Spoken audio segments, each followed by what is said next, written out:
السلام علیکم friends, welcome to ہناسر novels. امید کرتی ہوں آپ سب خیریت سے ہوں گے۔ فرینڈز، جس نے میرے چینل کو ابھی تک سبسکرائب نہیں کیا تو پلیز اسے جلدی سے سبسکرائب کر لیجئے اور بیل آئیکن کو کلک کرنا بالکل بھی مت بھولیے گا تاکہ آپ کو آنے والی ہر نئی قسط کی نوٹیفیکیشن موصول ہو سکے۔ فرینڈز، میں نے اس ناول کو وہیں پر چھوڑ دیا تھا کیونکہ آپ نے فرسٹ ایپیسوڈ پر مجھے بالکل بھی اچھا رسپانس نہیں دیا، لیکن اس بار میں نے ان ریڈرز کی فرمائش پر دوبارہ سے اسے لکھنا شروع کیا ہے جو چاہتے ہیں اس ناول کو کنٹینیو کرنا۔ تو اس بار اپنا رسپانس بھرپور دیجیے گا تاکہ میں بوسٹ اپ ہو کر مزید لکھوں۔ تو آئیے بنا وقت ضائع کیے چلتے ہیں آج کی قسط کی جانب۔ ناول عشق میں گھائل، قسط نمبر 2۔ ایکسکیوز می، کون ہو تم؟ دیکھ کر نہیں چل سکتے تھے کیا؟ پہلے بدتمیزی اور اب فضول بکواس۔ غصے سے بھری آواز اس کے کانوں سے ٹکرائی تو فردان مصطفیٰ نے اپنی بڑی بڑی آنکھوں کو اور بڑا کر کے شرر بار نگاہوں سے اسے دیکھا تو وہ بھی اسے کھا جانے والی نظروں سے گھور رہی تھی۔ بدتمیزی میں نے کی ہے تم نے؟ میرے کپڑوں پر کیچڑ اچھالا، پھر دوسروں کو حقیر جان کر بےعزتی کرنا یہی سکھایا جاتا ہے اپر کلاس لوگوں کو؟ وہ قہر زدہ آواز میں بولا۔ کون ہو تم اور یہاں کیا کر رہے ہو؟ دیکھو، اس سے پہلے کہ میرے صبر کا پیمانہ چھلک جائے، گیٹ آؤٹ فرام ہیئر۔ وہ چلانے کے انداز میں بولی، مگر وہ کڑے تیوروں سے اسے گھورنے لگا، جیسے پہلے چوری پھر سینہ زوری۔ کیا تمہیں سنائی نہیں دے رہا؟ اس نے نشا دورانی کے غصے سے بھری جھنجھلائی ہوئی آواز پھر سے اس کو سنائی دی۔ اس نے سر اٹھا کر غور سے اس لڑکی کے چہرے کی طرف دیکھا۔ وہ بھی اسے ہی دیکھ رہی تھی۔ وہ اونچے لمبے قد کا خوش شکل سا انسان تھا، لیکن اس کو وہ بڑے ہی جارحانہ تیور سے گھور رہا تھا۔ What the hell? میں کب سے بکواس کر رہا ہوں، تمہیں سنائی نہیں دے رہا؟ ویسے حد ہوتی ہے بے وقوفی کی۔ غلطی کر کے معافی مانگنا تم جیسوں کی سرشت میں شامل ہی نہیں ہے نا؟ وہ اس کے سامنے آ کر اس کے آگے ہاتھ لہرا کر غصے سے دھاڑا۔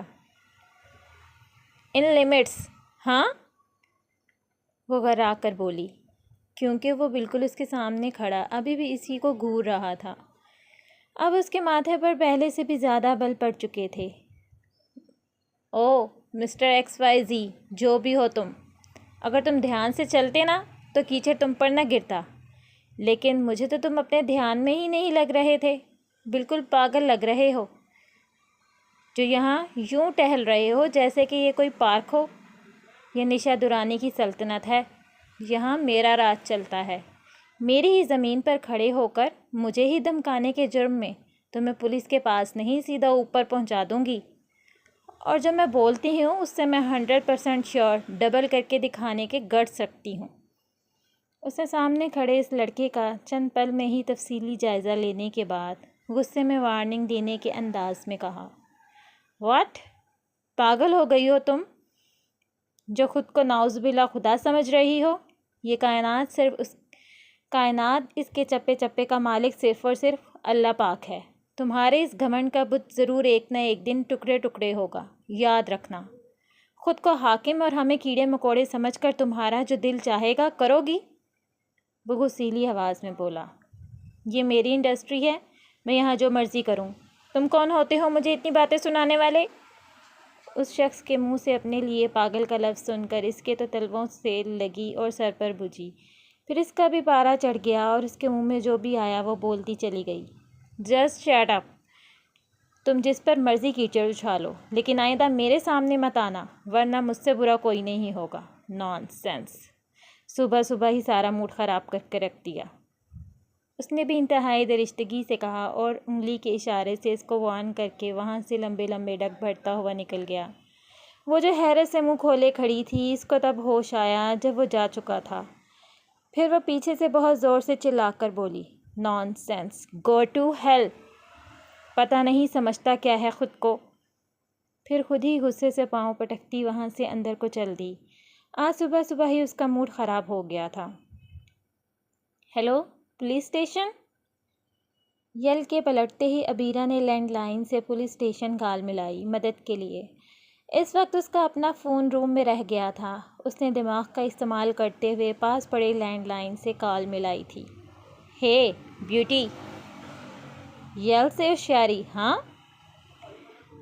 وہ جو اپنے دشمن کے کمرے کی جانب بڑھنے لگا تھا اچانک پلٹا اور اس کی کلائی سے ایک جھٹکے سے ریسیور زمین پہ گراتے اسے اپنی آہنی گرفت میں جکڑ لیا۔ تم ہو کون؟ اتنی جرت کہ ہمارے گھر تک آ گئے؟ عبیرہ اس کی قید میں جھٹ پٹاتے ہوئے چھپٹ کر اس کا بلیڈ پکڑنے لگی، جو کہ پہلے ہی یل قبضے میں لے چکا تھا، اور وہ اس کی چالاکی دیکھ کر خاصا مسرور ہوا تھا۔ گڈ کوسچن، میں یل ہوں، اسمگلر، تم جیسی حسیناؤں کو اسمگل کرتا ہوں، اور جرت ابھی دیکھی کہاں ہے تم نے میری؟ تب دیکھنا جب یہاں سے اٹھا کر لے جاؤں گا اور تمہیں اسمگل بھی کروں گا بیوٹی۔ دوسری بات، تمہارے گھر تک نہیں، تمہاری سانسوں پر بھی قابض ہونے کی جرت کر جاؤں، کسی کے باپ میں دم نہیں جو یل کو روک سکے۔ کرسی کھینچ کر اسے دھکا دے کر اس پہ گراتے اس کے مقابل بیٹھتا ہوا غصہ دلا گیا۔ اوہ، تو تم ہو یل، انڈر ورلڈ کے بادشاہ۔ تمہارے سامان کو پکڑا تو تم اس کی تڑپ میں یہاں تک آ گئے۔ اب جو میرے گھر تک آئے ہو اس کی سزا بھی تو ملے گی، تم جانتے نہیں مجھے ابھی۔ عبیرہ نے اپنے جھوٹے خوفزدہ ہونے کا ڈرامہ ترک کر دیا۔ وہ اسے پھنسانے کے لیے خوفزدہ ہونے کا ڈرامہ کر رہی تھی تاکہ اسے وقت مل جائے پولیس کی مدد لینے کا۔ اس طرح کے مجرموں سے کئی دفعہ پالا پڑا تھا، مگر یل کے طریقے پر وہ ڈر ضرور گئی تھی ایک بار۔ یل غلطی ایک دفعہ معاف کرتا ہے، تمہاری پہلی اور آخری غلطی سمجھ کر چھوڑ رہا ہوں۔ میرے راستے میں آنے کی بھول دوبارہ ہرگز نہ کرنا بیوٹی، ورنہ اس بار نتیجہ بہت برا ہوگا۔ وہ اس کے چہرے پر جھولتی لٹ کو کان کے پیچھے اڑستے ہوئے اٹھ کر کھڑا ہو گیا۔ تم یہ تو جانتے ہوگے کہ کسی پولیس والے کے گھر آنا اور ایک وکیل کو دھمکانے کی سزا کیا ہو سکتی ہے؟ ایسا کیس بنائیں گے ہم کہ تم… وہ روب ڈالنے لگی تھی کہ یل کے لبوں کو مسکراہٹ نے چھو لیا، جیسے کسی بچکانہ بات پر مسکرایا جاتا ہے۔ پر افسوس کہ تم میرے خلاف ہر کوشش میں ناکام ہو جاؤ گی۔ خیر، ابھی چلتا ہوں، جی لو 2 دن آزادی کے۔ چمکتا ہوا بلیڈ اس کی طرف بڑھاتے ہوئے کہنے لگا۔ عبیرہ نے جلدی سے بلیڈ چھیننا چاہا، مگر یل نے کمال مہارت سے اپنی طرف واپس موڑ لیا۔ اس کے لبوں پر پراسرار مسکراہٹ رینگ رہی تھی۔ مجھے کیوں لگتا ہے کہ تم پھر سے کوئی بے وقوفی کرو گی؟ ادھر آؤ۔ یل اسے لیے ونڈو کے پاس آیا، جہاں سے باہر گیٹ کا منظر صاف نظر آ رہا تھا، جہاں اس کے گارڈز کو یل کے آدمی گھیرے ہوئے تھے اور 2 لوگ اس کے گھر میں داخل ہو رہے تھے۔ تمہیں کیا لگتا ہے کہ تم میرے لیے پولیس کو کال کرو گی تو خود کو بچا لو گی؟ یہ لوگ 1 منٹ میں تمہاری فیملی اور تمہارے گھر کو بھون ڈالیں گے، اس لیے سوچ سمجھ کر اب یل سے کھیل کھیلنا، کیونکہ تمہارے مقابل یل ہے، کوئی عام انسان نہیں۔ وہ وحشت زدہ گمبھیر آواز میں بولا۔ اس نے کالی رات میں سفید پتھروں پر اپنا قدم رکھا۔ ٹھنڈی ہوا کا ایک جھونکا اسے چھو کر نکل گیا۔ خاموشی اور اندھیرا تھا کہ انسان اپنے ہی سائے سے ڈر جائے، مگر وہ نہیں ڈر رہی تھی۔ کالی سیاہ چادر اوڑھے وہ بس سے اتر کر اب اپنے قدم آگے بڑھا رہی تھی۔ اس کی بھوری آنکھیں اندھیرے میں چمک رہی تھیں۔ راستے سنسان اور کٹھن تھے، اور انہی رستوں پر اسے اپنی منزل تلاش کرنی تھی۔ منزل شاید اب اتنی دور بھی نہ تھی، وہ قریب ہی تھی، اپنی منزل کے بہت قریب۔ زندگی میں پہلی بار وہ ایسے بھیانک راستے پہ اکیلی سفر کر رہی تھی۔ اس کے بابا نہیں مانے تھے اسے کسی دوسرے گاؤں بھیجنے کے لیے، اس لیے حرم رات گئے اپنے والدین سے چھپ کر سامان باندھنے کے بعد گھر سے نکل آئی۔ اسے پتہ تھا کہ اس کے والدین اس سے زیادہ دیر تک ناراض نہیں رہ سکتے، اس لیے مان جائیں گے۔ ایک باہمت لڑکی تھی جس نے زندگی میں کبھی ہار نہیں مانی تھی۔ اس نے آج تک جس مقصد کو پانا چاہا، ہر اس چیز کو اس کے سامنے زیر ہونا ہی پڑا تھا۔ شہر سے میلوں دور پہاڑی خوبصورت علاقے میں ایک گاؤں شاہ پور آباد تھا، جو اپنی خوبصورتی اور قدرتی حسن کے لحاظ سے بہت ہی منفرد مانا جاتا تھا، لیکن وہ خوبصورت صرف دور سے دیکھنے والوں کو ہی لگتا تھا۔ اس گاؤں کے قلب میں جو ایک گہرا پر اسرار راز دفن تھا، اس سے باہر کے لوگ انجان تھے۔ دور سے آنے والے سیاح شاہ پور میں بس کچھ دن ہی بسیرا کرتے اور پھر واپس اپنے آشیانوں کی طرف لوٹ جاتے، اس لیے وہ اس گاؤں کی حقیقت سے ناآشنا تھے۔ لیکن اس گاؤں کے رہائشی تو اس گاؤں کو موت کا ایک گڑھا کہتے تھے، ایک ایسا گڑھا جو زندگیوں کو نگل جاتا ہے۔ اسی وجہ سے وہ گاؤں کسی بیوہ کی سہاگ کی مانند اجڑا ہوا تھا۔ وہ گاؤں ہمیشہ سے ہی ایسا نہیں تھا۔ کبھی یہ گاؤں کے رہائشیوں کے لیے فخر کا باعث تھا، کبھی یہاں بہت خوشحالی ہوا کرتی تھی، زندگی بسا کرتی تھی اس گاؤں میں۔ لیکن اچانک اس گاؤں سے زندگی نے منہ موڑنا شروع کر دیا۔ پتہ نہیں کب کیوں حالات نے ایک ایسے بھیانک کروٹ بدلی کہ اس گاؤں نے اچانک عزرائیل کا روپ دھار لیا۔ اس لیے آہستہ آہستہ شاہ پور کے اکثر رہائشی اپنی زندگیوں، اپنی سانسوں کو محفوظ رکھنے کے لیے اس گاؤں سے نقل مکانی کرنے لگے۔ جو 30-40 کے قریب گھرانے باقی رہ گئے تھے، ان کے لیے تو بھاگنے کا کوئی راستہ ہی نہیں تھا۔ وہ پیدا بھی یہیں ہوئے تھے اور یہیں پہ ہی دفن ہونا چاہتے تھے، اور بھاگ کر جاتے بھی کہاں؟ ان کا شاہ پور گاؤں کے علاوہ اور کوئی ٹھکانہ بھی تو نہ تھا۔ شاہ پور سب سے پہلے ایک بنجر و ویران علاقہ تھا۔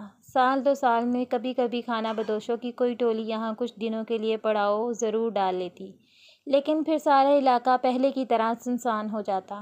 شاہ پور کی کہانی سنانے والے جانے کیسی کیسی باتیں من سے گھڑ گھڑ کر سناتے ہیں، لیکن سچائی صرف اتنی ہے کہ اس گاؤں کو حارث شاہ نامی ایک شاہ نے سب سے پہلے آباد کیا تھا۔ پھر دیکھتے ہی دیکھتے حارث شاہ کی طرح کئی گھرانے اپنے سامان سمیٹ کر اس گاؤں میں آ کر آباد ہو گئے۔ پھر آہستہ آہستہ اس گاؤں کی آبادی میں اضافہ ہونے لگا۔ لیکن گاؤں کے آباد ہونے کے کچھ عرصہ بعد اسی گاؤں میں ایک ایسی حقیقت کا انکشاف ہوا کہ اکثر لوگ جو کبھی بڑے شوق سے اس گاؤں میں آ کر آباد ہو گئے تھے، وہ اپنا بوریا بستر سب سمیٹ کر آہستہ آہستہ یہاں سے ہمیشہ کے لیے رخصت ہو گئے۔ اب جو چلے گئے وہ تو گئے، جو یہیں رہ گئے ان کے پاس تو جانے کا کوئی راستہ ہی نہیں بچا تھا۔ اس لیے وہ اس بھیانک گاؤں کے سامنے بے بس، مجبور اور لاچار ہو چکے تھے۔ وہ دیکھ رہے تھے اس گاؤں کو تیزی سے زندگیاں نگلتے، مگر وہ صرف دیکھ ہی سکتے تھے۔ کیا کرتے اور کر بھی کیا سکتے تھے؟ کچھ کرتے تو تب نہ، جب انہیں پتہ ہوتا کہ یہ زندگیاں ختم کرنے والا ہے کون۔ برسوں سے 14ویں کی رات کو اس گاؤں کا کوئی ایک شخص قربانی کی بھینٹ چڑھتا آ رہا تھا، لیکن اتنے برسوں میں بھی کسی کو یہ پتہ نہ چل سکا کہ گاؤں کے لوگ غائب ہو کر کہاں جا رہے ہیں، کس لیے جا رہے ہیں۔ ایسے کئی سوالات جن کے جواب وہ برسوں سے تلاش کر رہے تھے۔ جو کوئی بھی یہ سب کر رہا تھا، وہ کوئی بہت ماہر کھلاڑی تھا، اپنے پیچھے نشان تک نہیں چھوڑتا تھا۔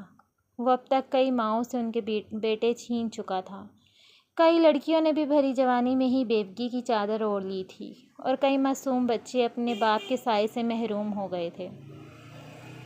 اور تعجب کی بات تو یہ تھی کہ وہ جو کوئی بھی تھا، اپنے شکار کے لیے صرف نوجوان لوگوں کا ہی انتخاب کرتا۔ گاؤں والوں نے اپنی طرف سے بھی بہت کوششیں کیں کہ کسی طرح انسانی زندگیاں نگلنے والے اس گاؤں سے وہ وجود ہی ختم کر دیا جائے جو ان سب کا باعث ہے، جو یہ سب کر رہا ہے۔ جب وہ لوگ اپنی طرف سے ناکام ہوئے تو شاہ پور گاؤں کے کچھ پڑھے لکھے لوگوں نے حکومت کے نام درخواستیں بھیجنی شروع کر دیں۔ اپنے تحفظ کے لیے انہوں نے حکومت کا دروازہ کھٹکھٹانا پڑا، لیکن وہاں سے بھی ان کی امید کا دیا روشن نہیں ہوا۔ حکومت کے کئی افسران آئے اور گئے، لیکن کسی کو کوئی پتہ نہ چل سکا۔ اور ایک بار تو بہت بڑی فوج آئی تھی شہر سے۔ گاؤں والوں کی امیدیں ایک بار پھر روشن ہونے لگیں۔ وہ بہت دنوں تک جدوجہد کرتے رہے، لیکن اس جدوجہد کے نتیجے میں انہوں نے اپنا ہی ایک نوجوان سپاہی کھو دیا، اور اپنا سموں لے کر واپس اسی راستے پہ چلے گئے جہاں سے وہ آئے تھے۔ شاہ پور والوں کی زندگی ایک بار پھر اسی راستے پہ آ گئی۔ وہ زندگی جی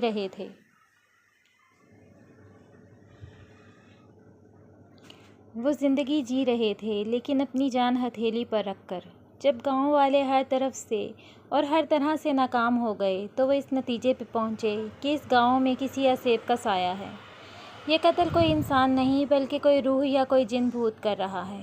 بس سے اتر کر اس نے اپنا بھاری بیگ سنبھال لیا اور وہیں ریلوے اسٹیشن پہ ہی کھڑے ایک لڑکے سے شاہ پور گاؤں کے واحد ہاسپٹل کا پتہ معلوم کر کے وہ اپنے قدم آگے بڑھانے لگی، ایسے گاؤں میں جہاں انسان برائے نام نظر آ رہے تھے۔ وہاں سواری کا تو سوال ہی پیدا نہیں ہوتا تھا، اس لیے مجبوراً اسے اپنے پاؤں کو تکلیف دینی پڑ رہی تھی۔ اس کے چہرے پہ جھنجھلاہٹ اور بیزاری کے آثار واضح نظر آ رہے تھے۔ وہ چلتے ہوئے آس پاس علاقے کا جائزہ بھی لے رہی تھی۔ اسے یہ گاؤں کافی حد تک خوبصورت نظر آیا۔ سفید اونچے پہاڑوں کے درمیان خوبصورت لمبے درخت ماحول میں ایک خوشگوار تاثر پیدا کر رہے تھے۔ دھند کی وجہ سے اسے سردی کا بھی احساس ہونے لگا۔ اس نے سفید اور نیلے کلر کے سوٹ کے اوپر جو نیلے رنگ کا سویٹر پہنا تھا، وہ اس سردی کو روکنے میں ناکام نظر آ رہا تھا۔ اس نے اپنا اوور آل نکال کر پہن لیا سردی کی شدت کو کم کرنے کے لیے۔ اس کا ایک ایک بڑھتا ہوا قدم اسے ہاسپٹل کی طرف لے کے جا رہا تھا جو اس کی منزل تھی۔ ڈاکٹر حرم رانا کا تبادلہ منڈی بہاؤدین سے اسی گاؤں میں ہوا تھا۔ گاؤں کا ماحول اسے شروع سے ہی ناپسند تھا، لیکن وہ ایک سرکاری ہاسپٹل میں ڈاکٹر تھی، اس لیے اسے سرکار کے حکم پہ یہ کام کرنا ہی تھا۔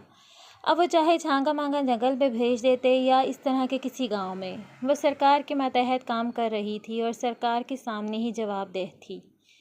یہ گاؤں دیکھنے میں تو بہت خوبصورت نظر آ رہا تھا، لیکن جو بات اس نے سن رکھی تھی اس گاؤں کے بارے میں، اس پہ اسے یقین آیا بھی اور نہیں بھی۔ رات کی سیاہی، آسمان پر چمکتے ستاروں کا پہرا، سنسان راستے، خاموش جنگل میں وقتاً فوقتاً خوفناک جانوروں کی گونجتی آوازوں کی وحشت، سب مل کر ایک پراسرار سا سما پیش کر رہے تھے۔ وہی جنگل کے بیچوں بیچ بنا ایک کھنڈر جو رات کی سیاہی کا حصہ بنا ایک الگ ہی داستان قید کیے بیٹھا تھا۔ یہاں کیا جن بھوتوں کا بسیرا ہے؟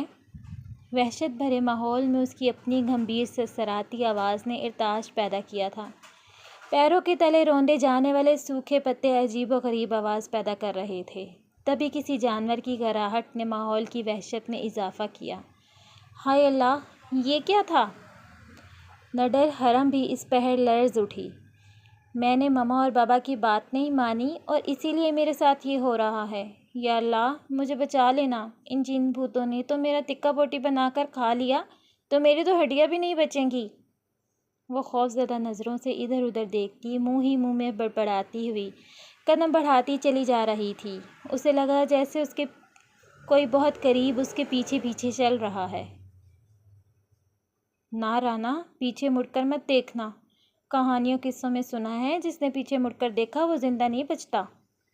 اس نے زور سے آنکھیں میچ کر خود کو سرزنش کی اور تھوک نکل کر آگے قدم اٹھاتے ہوئے اپنی منزل کی طرف بڑھنے لگی۔